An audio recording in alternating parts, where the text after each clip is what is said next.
En este video vamos a repasar algunos conceptos centrales del funcionamiento del mercado competitivo y vamos a presentar una de las primeras medidas para analizar el bienestar agregado del mercado, que es el excedente del consumidor. Recordemos entonces el concepto de mercado competitivo, que era la idea de que el precio que va a surgir en ese mercado, digamos, o la implicancia del concepto de mercado competitivo es la idea de que el precio que resulta en ese mercado es un precio que los participantes de ese mercado no pueden controlar. Pensemos, por ejemplo, el mercado de la soja, por ejemplo. Un productor, digamos, de soja no puede, no va a depender, digamos, de la cantidad que él vuelque al mercado, el precio que le van a pagar, porque es un mercado tan grande y se maneja un volumen tan grande, digamos, de producto, que él no tiene una incidencia, digamos, en el precio que resulte en el mercado. Entonces, básicamente ese productor mira el diario y mira todas las mañanas, mira el diario y encuentra el precio al que se está cotizando, digamos, el precio. Entonces, para él ese es un mercado competitivo. Entonces, un poco esa es la idea de la intuición del mercado competitivo, que básicamente que las acciones de los agentes, digamos, en el mercado, conjuntamente, todas las acciones conjuntamente determinan el precio, pero no individualmente. Entonces, esa era una idea importante. Y en términos de cómo venimos pensando, digamos, que de dónde surge este precio, básicamente la idea es que este precio surgía digamos, de un equilibrio entre la oferta y la demanda, digamos. Entonces, básicamente pensamos que surgía de la intersección de las curvas de oferta y demanda, y eso lo podemos poner aquí en una función. Si llamamos d de p a la función de demanda, que básicamente me dice la cantidad demandada que se va a demandar para cada precio, esa sería la función de demanda, y la oferta la llamamos s de p, como la cantidad que se va a demandar a cada precio. Entonces el equilibrio sería una situación en donde la demanda de dp se iguala a la oferta. Y eso se va a hacer, y la demanda y la oferta se van a igualar para un precio, que ese es el precio que nosotros pensamos que es, o que denotamos acá como P estrella, digamos. Entonces esto es el esquema, digamos, básico que en el curso introductorio de economía uno ya venía manejando. Lo que vamos a hacer ahora, vamos a empezar a introducir algunas medidas que midan el bienestar de los agentes que participan en un mercado, para ir luego examinando cómo ese bienestar puede ir cambiando con distintas medidas o cuestiones que aparezcan en los mercados. Entonces, lo primero que vamos a pensar es una medida que trate de medir, bueno, qué tan bien están los consumidores en ese mercado. Y esa medida va a ser lo que vamos a llamar el excedente del consumidor.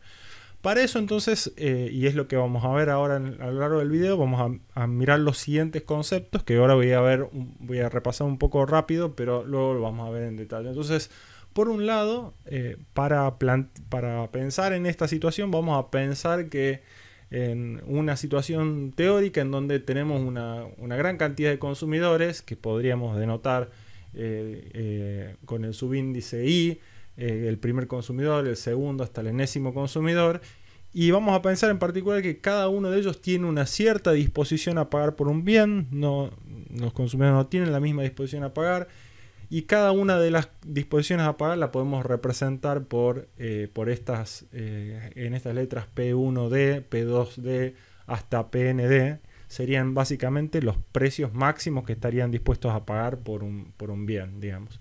Para simplificar, vamos a proponer que estas disposiciones a pagar las pensemos como a la inversa de la curva de demanda. ¿Por qué la inversa de la curva de demanda? Porque la curva de demanda básicamente me dice para qué, cuánto se va a demandar de un bien para algún precio, como en esta expresión QD de P, y la inversa de esta función de demanda sería la función inversa de demanda, que me dice para cada cantidad de demanda cuál sería el precio al que se demandaría esa cantidad. Entonces, ahora durante el video vamos a ver qué fácil que podemos ver esta condición. Por supuesto, sabemos que el precio, el equilibrio en el mercado, digamos, va a determinar un precio P estrella, como ya dijimos en el slide anterior. Y si se determina un precio P estrella, entonces podría ser que haya algunos consumidores que tengan una disposición a pagar mayor que P estrella o menor que P estrella, y eso va a determinar un distinto nivel de bienestar, digamos, para mis consumidores. Desde algunos que no pueden comprar el bien hasta otros que terminan comprando un bien a un precio por debajo de su máxima disposición a pagar. Entonces, en base a estos ingredientes, digamos, vamos a construir nuestras medidas del excedente del consumidor. Veámoslo. Muy bien, vamos a hacer entonces nuestra representación del mercado en equilibrio. Entonces, vamos a hacer el gráfico aquí clásico, digamos, del equilibrio de demanda y oferta. Y entonces para eso pensemos entonces que aquí tenemos ese va a ser el punto de partida. Y entonces aquí en el eje de la X vamos a estar graficando las cantidades y en el eje de la Y vamos a estar graficando el precio. Entonces le voy a poner el P aquí. Entonces, y para graficar la función de demanda, entonces lo que vamos a imaginar en el marco de este modelo, entonces es que vamos a tener un continuo de consumidores, que si quieren podemos pensar lo que están por acá. Entonces acá tenemos nuestros consumidores, que lo vamos a parar acá, y cada uno de estos consumidores tiene una preferencia por comprar este bien. Y en particular lo que vamos a hacer es vamos a ordenarlos a estos consumidores acá desde el que más lo valora el bien hasta el que menos lo valora, digamos. Acá vamos a pensar que siguen habiendo más consumidores. Y entonces, y este consumidor que tenemos por acá, entonces el que más valoración del bien tiene, en otras palabras, también es el que tiene el precio de reserva más alto, en la terminología que empleamos, que es el precio de reserva en el sentido de que es el precio a partir, digamos, del cual estaría él dispuesto a comprar el bien, ¿no? Entonces, la curva de demanda, entonces lo que va a hacer, vamos a imaginar acá, entonces que la curva de demanda es una cosa como esta que está por acá, entonces que la vamos a denotar QD de P, o sea, una función, como dijimos, una función que va a determinar la cantidad que se va a demandar como función del precio que tengamos. Entonces, o al revés, también dijimos que podemos pensar esto al revés como una función inversa de demanda. Pero en particular entonces, siguiendo esta idea, lo que vamos a pensar es que, entonces, que esta primera persona es la que mayor disposición tiene a pagar. Entonces, básicamente, su disposición a pagar está dada por la curva de demanda, ¿no? Entonces, aquí este primer individuo entonces estaría dispuesto a pagar este precio alto, digamos, por el bien. El siguiente consumidor entonces va a tener una disposición a pagar por acá, y así, ¿no? Entonces podemos imaginarnos entonces que hay un continuo de consumidores con sus respectivas disposiciones a pagar. Bien, ahora bien, si este mercado es un mercado en el cual al final del día se establece un solo precio por el bien, digamos, como va a ser en un mercado competitivo, digamos, donde vamos a saber que el precio del producto es tanto, entonces todos los consumidores van a ir a poder comprar a ese precio. Eso va a ser un precio fijo que va a estar determinado en el mercado, digamos. No sé si fijo, pero es un solo precio que todos vamos a poder observar. Entonces eso significa que hay algunos consumidores que van a estar comprando el bien, por ahí van a poder comprarlo o no lo van a poder comprar de acuerdo a su disposición a pagar. Y también implica que algunos consumidores por ahí van a estar pagando el bien en un precio menor que la disposición a pagar que ellos mismos tendrían, ¿no? Entonces, imaginemos, por ejemplo, que el precio que se establece en el mercado es un precio por acá, como el que acabo de graficar a esta altura, ¿no? Entonces, supongamos que este es el precio. Y entonces eso significaría que el primer consumidor, digamos, valora todo esto, pero valora todo esto, como dijimos, el bien, pero lo paga solamente a este precio, ¿no? Entonces, si este es el precio, entonces el consumidor podríamos decir que va a tener todo esto de valoración por sobre el precio. Y esto es lo que nosotros le llamamos el excedente del consumidor. Entonces, y es una medida en particular de este consumidor, ¿no? Esta persona terminó pagando el bien en un precio menor a la valoración que él tenía, ¿no? Entonces, podemos pensar esto como esto va a ser parte de nuestra medida de bienestar o de eficiencia en el mercado. Bueno, pero sigamos viendo. Entonces tenemos otros consumidores. Este consumidor, ¿cuál sería su excedente? Bueno, él está dispuesto a pagar todo lo que dice la curva de demanda acá, pero pagó un precio menor, pagó esto. Entonces, básicamente todo eso es su excedente menor, ¿no? Y así podríamos seguir. Podríamos seguir para este consumidor que está por acá, este que está por acá. Y fíjense que este consumidor que está por acá, ya su valoración, digamos, la que hace por el bien, ya es inferior que el precio que se establece en el mercado. Entonces, básicamente en esta situación, digamos, este individuo que tenemos por acá no va a poder comprar el bien, ¿no? Entonces, una medida, digamos, del bienestar, digamos, de los consumidores en el mercado es lo que le vamos a llamar el excedente de los consumidores o el excedente agregado de los consumidores, que es básicamente considerar la suma de todos los excedentes de todos mis consumidores. O sea, entonces es una forma de medir el bienestar de los consumidores. Entonces, mientras más consumidores tenga que han logrado obtener un valor por sobre el precio que están pagando, entonces mis consumidores van a estar mejor. Más consumidores tenga por acá, mejor van a estar. Y mientras mayor sea esa valoración con respecto al precio, va a ser mejor todavía para los consumidores. Es decir, si el precio es más bajo, entonces todos inmediatamente van a tener una mejora en su bienestar, y que lo podríamos medir como la suma de todos estos excedentes, ¿no? Entonces, esto lo podemos pensar como la suma, digamos, de todos estos, digamos que sería la suma de las valoraciones. Tendría que hacer la sumatoria, digamos, de todas estas valoraciones, que sería, si lo pensara en términos discretos.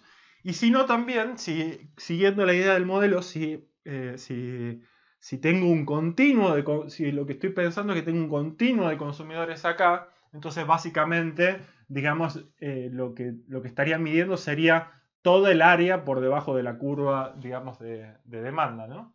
Entonces básicamente tendría toda, digamos, la integral, o básicamente toda el área que está por acá abajo, que la podríamos pensar como, digamos, toda el área esta que tengo sombreada acá, ¿no? Entonces toda esta área sería el excedente del consumidor, de los consumidores en este caso.